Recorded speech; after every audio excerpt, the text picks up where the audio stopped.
Let us start with intact human skin, a continuous, nearly impenetrable barrier that separates us from the outside world. But then comes the breach, a sudden mechanical trauma, whether it's an accidental fall, a deliberate surgical cut, or a blunt force impact. It violently tears right through that defense. This breach triggers an immediate biological crisis. The previously sterile internal environment is instantly exposed to infection, rapid fluid loss, and the real threat of tissue necrosis, localized cell death. To survive, the body's first response is triage.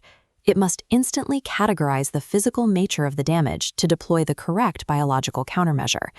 This grid shows the sheer spectrum of mechanical force the body has to assess. Injuries range from superficial scrapes on the surface down to deep, blunt force tears. Because humans lack true biological regeneration, the ability to perfectly regrow complex lost tissue, our bodies execute an imperfect but life-saving backup protocol. We call this process repair. Looking at the panels for incised and penetrating wounds, we see damage caused by sharp objects like a knife, a surgical blade, or a bullet. This creates deep but highly localized damage. A clean cut offers a distinct biological advantage. Because the mechanical force is so precise, the specialized cells sitting directly on the edges of the wound remain intact and undamaged. This allows medical professionals to utilize a process called healing by first intention, provided they intervene within a strict 6-hour window. If the wound is explored, cleaned, and sutured shut within those first 6 hours, the body can quickly bridge that narrow anatomical gap. This predictable, linear damage requires very few biological resources to fix. The tissue sews itself back together, leaving behind minimal scarring. The panels for lacerations and avulsions show the result of violent, messy mechanical forces, like those seen in road traffic accidents. Inside these injuries, the tissue is chaotic. You have jagged edges, extremely high structural tension, and crushed, devitalized structures, essentially dead tissue, trapped inside the wound bed. In these trauma cases, primary suturing is highly dangerous. Enclosing necrotic tissue under the skin creates a breeding ground for severe infection. Instead, the mandatory first step is debridement. Medical teams physically cut away all the dead and severely damaged tissue, manually converting a chaotic lacerated tear into a clean wound bed. When there is structural doubt about tissue viability or if the skin is too tight to close, intervention must pause. Leaving the wound open forces the body to abandon a quick fix and initiate a completely different secondary healing protocol.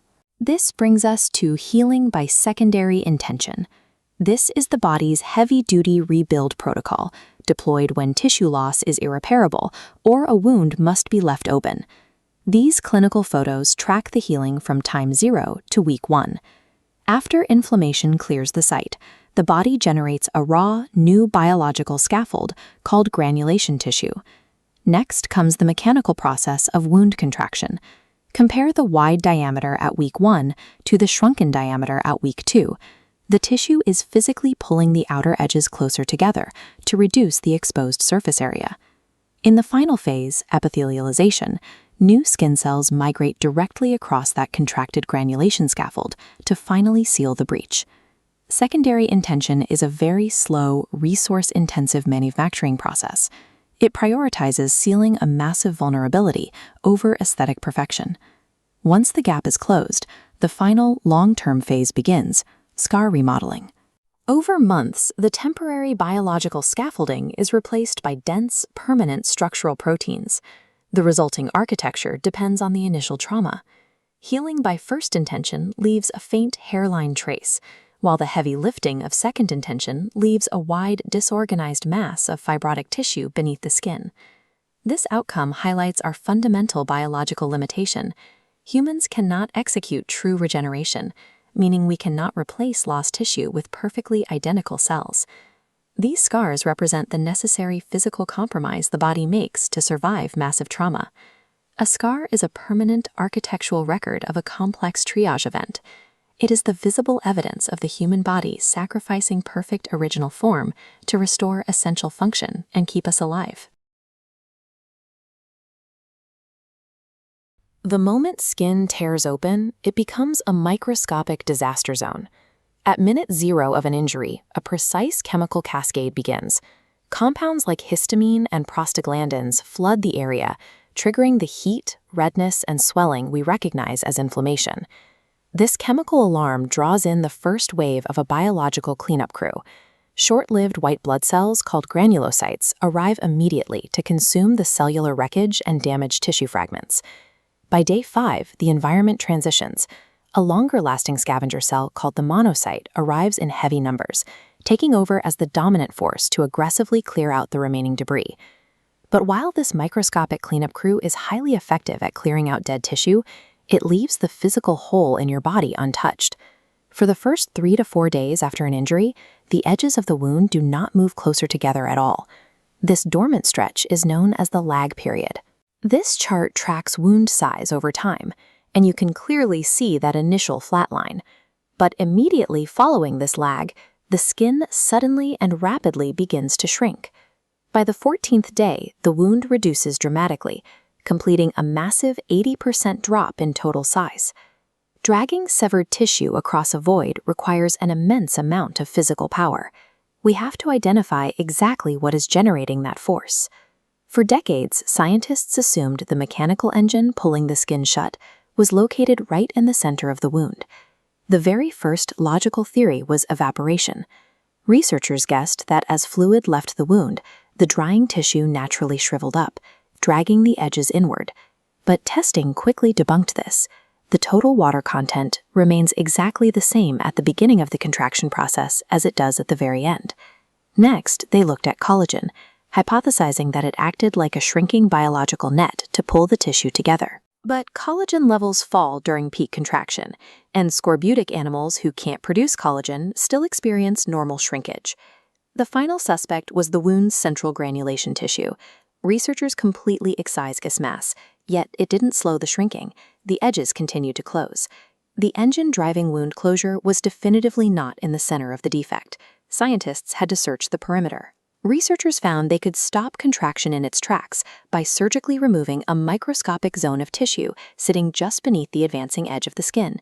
They defined this critical perimeter as the picture frame area. Inside this frame lives a highly strategic cell, the myofibroblast. Myofibroblasts are biological hybrids. They operate as part structural builder, like a standard fibroblast, but they also contain bundles of microfilaments, identical to what you find in smooth muscle.